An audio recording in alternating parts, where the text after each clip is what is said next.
अस्सलाम वालेकुम, मैं हूं नजफ़ अली और आप देख रहे हैं यूट्यूब चैनल। आज हम बात करेंगे मोबाइल बैटरी के हवाले से। जैसा कि बहुत सारी आपने न्यूज़ सुनी होंगी, बहुत सारी आपने वीडियोस भी देखी होंगी कि बहुत सारे लोगों के मोबाइल जो हैं वो फट गए थे, तबाह हो गए थे, बैटरियां फट गई थी, जिसकी वजह से बहुत सारे लोगों का नुकसान हुआ है। बहुत सारे लोग ऐसे भी हैं जिन्होंने बहुत शदीद नुकसान हासिल किया है इनसे। बहुत सारे लोगों के मोबाइल जो है हाथ में होता था, उनके हाथों को बहुत सख्त नुकसान पहुंचा है, जो कि पूरी ज़िंदगी जो है उनके साथ ये नुकसान रहेगा, इसको वो ठीक नहीं कर सकते। और बहुत कुछ लोग ऐसे भी हैं जिनकी जान भी चली गई है इस हवाले से।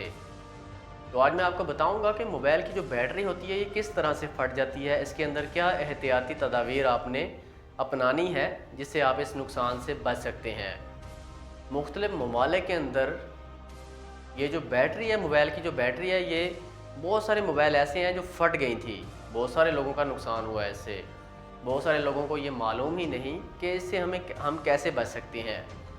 वैसे तो दोस्तों ये हमारे पॉकेट के अंदर होता है या हमारे हाथ में होता है, हर वक्त हम इसको यूज़ कर रहे होते हैं मोबाइल को, लेकिन चंद एहतियाती तदाबीर ऐसी हैं जिससे आप इससे बच सकते हैं। मतलब इससे काफ़ी हद तक आप इसको कंट्रोल कर सकते हैं अगर आप चाहें तो। कुछ चीज़ें ऐसी होती हैं जो हमें नहीं मालूम होती, जिसकी वजह से हमारा नुकसान हो जाता है। सबसे पहले, अगर आप एक मोबाइल यूज़ करते हैं, उसको आपको काफ़ी टाइम हो जाता है, बहुत सारे लोग ऐसे हैं वो काफ़ी टाइम से मोबाइल यूज़ करते रहते हैं, लेकिन वक्त के साथ साथ उसकी जो बैटरी है वो फूल जाती है, मोटी हो जाती है, जिसकी वजह से लोग इसको यूज़ करते रहते हैं और इसका कोई भरोसा नहीं होता कि कब फट जाए, कब आपको नुकसान दे दे। इसकी वजह यह है कि जब भी आपका मोबाइल पुराना हो जाए या बैटरी आपकी फूल जाए, आप इसको फ़ौरन चेंज कर लें। और जब भी इसको चेंज करें, इसको किसी ऐसी जगह के ऊपर फेंकें, ऐसी जगह के ऊपर इसको गिरा दें जहाँ पर किसी को भी नज़र ना आए, क्योंकि लोग ऐसा करते हैं, उठा लेते हैं, उसके बाद यूज़ करना शुरू कर देते हैं। तो जब मोबाइल की बैटरी फूल जाती है तो इसका फटने के चांस इसके बहुत ज़्यादा हो जाते हैं, बहुत ज़्यादा नुकसान देती है। अगर ये फट जाए, आपके हाथ में हो या आप सोए हो, आपके चेहरे के पास मोबाइल पड़ा हो, तो आपको बहुत ज़्यादा नुकसान दे सकता है, यहाँ तक कि आपकी जान भी जा सकती है, यहाँ तक कि आग भी लग सकती है इससे। तो जब भी मोबाइल की बैटरी आपकी फूल जाए, आपने इसको निकाल देना है, ज़ाया करना है, किसी ऐसी जगह फेंकना है ताकि किसी के हाथ ना लगे। और जब आप मोबाइल यूज़ कर रहे होते हैं, कोशिश करें कि जब आप चार्जिंग लगा के इसको यूज़ ना करें, क्योंकि जब चार्जिंग लगा के आप यूज़ कर रहे होते हैं तो मोबाइल साथ साथ गर्म हो रहा होता है, इस वक्त भी बैटरी फटने के चांस होते हैं। कोशिश करें कभी कभार तो उसको यूज़ कर लें चार्जिंग लगा के, लेकिन इसको जब ये फुल हो जाए बैटरी, उसके बाद आप इसको यूज़ करें। जब काफ़ी ज़्यादा अरसा हो जाए मोबाइल को, 5-6 साल गुजर जाएं, ये तो बहुत ज़्यादा मैंने बता दिया, या 2 साल गुजर जाएं, इसके बाद आप नोट करें कि आपकी बैटरी कहीं एकदम से डाउन तो नहीं होती, एकदम फुल तो नहीं होती, इस तरह भी बैटरी फटने के चांस होते हैं।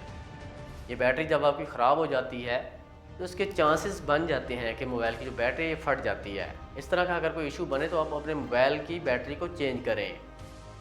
ज़्यादा चार्जिंग लगा के ना रखें, जैसा कि हम चार्जिंग लगा के रखते हैं, फुल हो जाए तो इसको निकाल दें, लगा के ना रखें तो उसके ऊपर वज़न आ रहा होता है बहुत ज़्यादा चार्जिंग का, जिसकी वजह से फट सकती है। इसके बाद आपके पास जो पावर बैंक होते हैं, बहुत सारे लोग बड़े खुश हो रहे होते हैं कि यार पावर बैंक हमारे पास मौजूद है, वो इसको फुल करके अपनी पॉकेट के अंदर रख लेते हैं। पावर बैंक जो है ये बहुत ही फजूल चीज़ है, ये बहुत सारे लोगों को इसका बड़ा नुकसान उठाना पड़ा है। बहुत सारे लोगों के घरों में आग भी लगी है, बहुत सारे लोगों की जान बहुत शदीद जो है इसके अंदर फंस गई थी, लेकिन वो बच गए थे। पावर बैंक को यूज़ ना करें, इसके अंदर बहुत ज़्यादा बिजली जो है स्टॉक कर लेता है, उसके बाद इसके फटने के चांस बहुत ज़्यादा होते हैं। और बहुत ज़्यादा पावर बैंक जो हैं ये ऐसे होते हैं जिनके अंदर बिजली बहुत ज़्यादा जब सेव होती है ये फट जाते हैं। कुछ अर्सा पहले एक वाक़या ऐसा भी हुआ था कि किसी जहाज़ के अंदर एक शख्स का जो पावर बैंक था वो फट गया था, जिसकी वजह से जहाज़ के अंदर बड़ा नुकसान हुआ था, बड़ा हंगामा हो गया था। उसके बाद उसका जो है उस मुल्क के अंदर पावर बैंक को अलाउ नहीं किया गया जहाज़ के अंदर। तो ये पावर बैंक जो है बड़ा ख़तरनाक होता है, इसको अगर आप चार्जिंग करते रहते हैं ये स्टॉक करता रहता है और ये गर्म भी होता है, शायद आपने देखा होगा, नहीं होगा, और ये फट जाता है और इसके अंदर बहुत ज़्यादा बिजली होती है, बड़ा आपको नुकसान देता है। तो उम्मीद है कि आज की वीडियो आपको पसंद आई होगी, आपको समझ आ गई होगी कि किस तरह से आप अपने मोबाइल को सेव कर सकते हैं किस तरह से आप अगर इसको फटने से बचा सकते हैं मोबाइल की बैटरी को, कौन कौन सी एहतियाती तदावीर हैं, चंद तदावीर हैं जो आपने अपनानी है, आपने इनके ऊपर अमल करना है। तो अगर वीडियो अच्छी लगे तो इसको अपने दोस्तों के साथ भी शेयर किया करें ताकि उनका भी इसमें फ़ायदा हो सके। और अगर वीडियो अच्छी लगती है तो चैनल को सब्सक्राइब ज़रूर कर लिया करें ताकि आने वाली मज़ीद ऐसी वीडियोज़ आपको मिलती रहें। तो मिलते हैं इंशाल्लाह नेक्स्ट वीडियो के अंदर। अपना ख्याल रखिएगा। अल्लाह हाफिज़।